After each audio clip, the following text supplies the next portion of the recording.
حقوق العباد کی ادائیگی میں اپنے آپ کو مصروف کرنا ہے، کیونکہ عبادت و بندگی اگر حقوق سے خالی ہو تو عبادت و بندگی رب کی جناب میں صرف مشقت بن جاتی ہے۔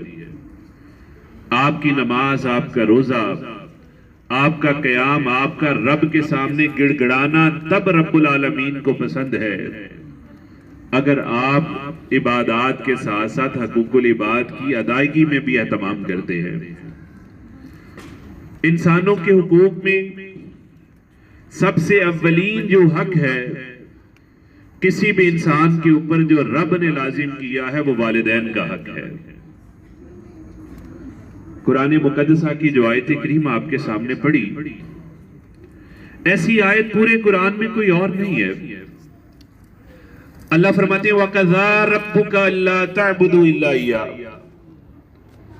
فرمایا تیرے رب نے فیصلہ کر دیا ہے، تیرے رب کا یہ اٹل فیصلہ ہے، اللہ تعبدوا الا اياه، کہ اس کے سوا کسی کی بھی مت عبادت کرنا، وبالوالدین احسانا، اور تیرے رب کا یہ بھی فیصلہ ہے کہ اپنے والدین کے ساتھ احسان کرنا۔ میرے بھائیوں، دعاؤں کا اور دعاؤں کی قبولیت کا کون سا ایسا مسلمان اور مومن ہے جو متمنی نہ ہو؟ ہمارا آج رات کی اس گھڑی میں اللہ کے گھر میں موجود ہونا بھی اس بات کی دلیل ہے کہ ہم رب کے ہاں اپنی قبولیت کو ڈھونڈتے ہوئے آئے ہیں، اور ہمارا یہاں پہ اکٹھا ہونے کا کوئی مقصد نہیں ہے۔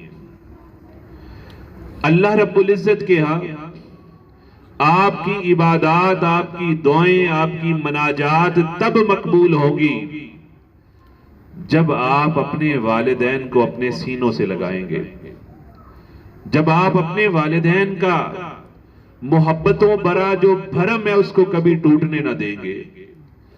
اللہ فرماتے ہیں وَبِالْوَالِدَيْنِ اِحْسَانًا، اپنے والدین کے ساتھ احسان کرنا ہے۔ سیدنا عبداللہ بن عباس رضی اللہ تعالیٰ عنہ فرماتے ہیں کوئی سا بھی مسلمان، کوئی سا بھی مومن جب اپنے والدین کے ساتھ احسان کرتا ہے تو رب العالمین کی جانب سے جنت میں اس کے لیے 2 دروازے اللہ رب العزت کھول دیتے ہیں۔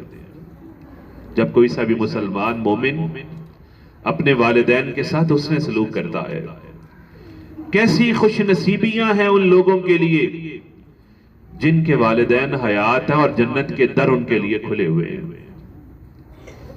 یہ جنت کے دروازے رب کی جانب سے برکتوں کی نوید ہے آپ لوگوں کے لیے، اور کیسے ہیں وہ لوگ بدقسمت جن کے یہ دروازے بند ہو گئے ہیں۔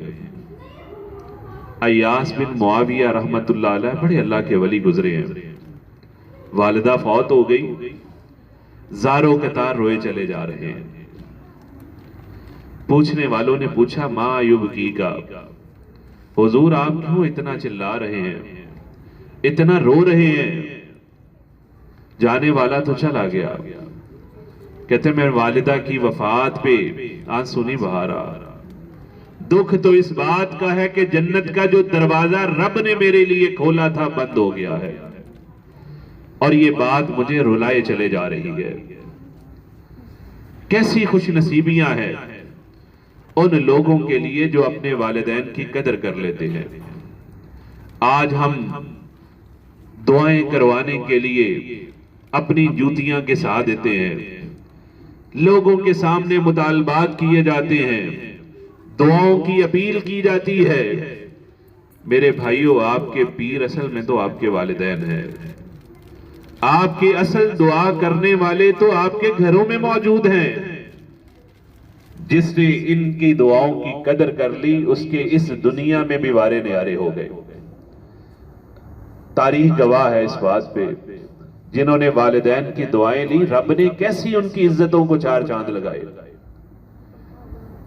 آپ نے نام سنا سیدنا ابو ہریرہ رضی اللہ تعالیٰ عنہ۔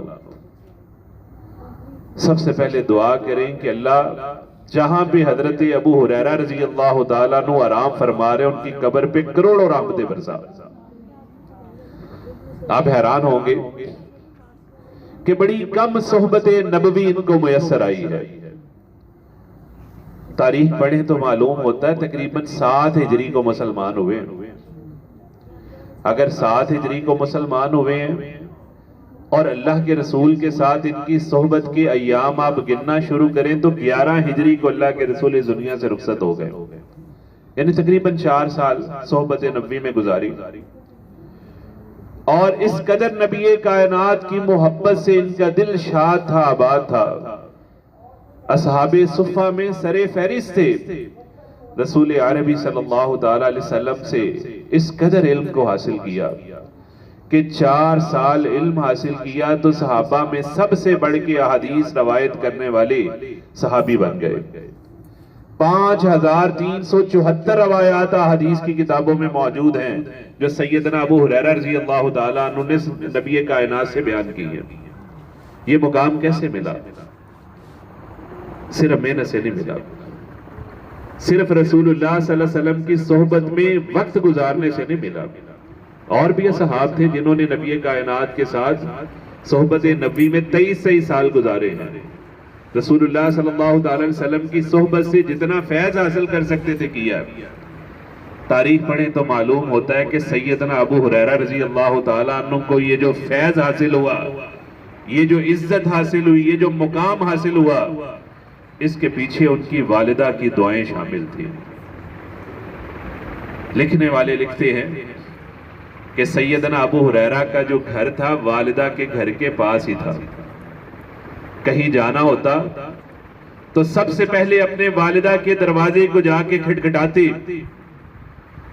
اور اونچی آواز سے اجازت طلب کرتے ہوئے اپنی والدہ کو مخاطب کر کے کہتے ہیں السلام علیک یا امتاہ، اے اماں جی آپ پر سلامتی ہو، ورحمت اللہ وبرکاتہ، اور اللہ کی رحمت اور اس کی برکت ہو.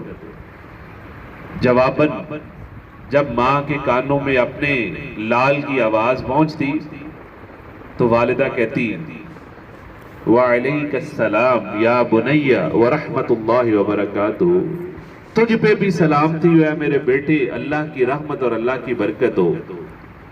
حضرت ابو ہریرہ رضی اللہ تعالیٰ عنہ کہتے رحمک اللہ کما ربیتنی صغیرا، اے اماں جی آپ پہ اللہ رحم کرے جس طرح آپ نے بچپن میں میری پرورش کی.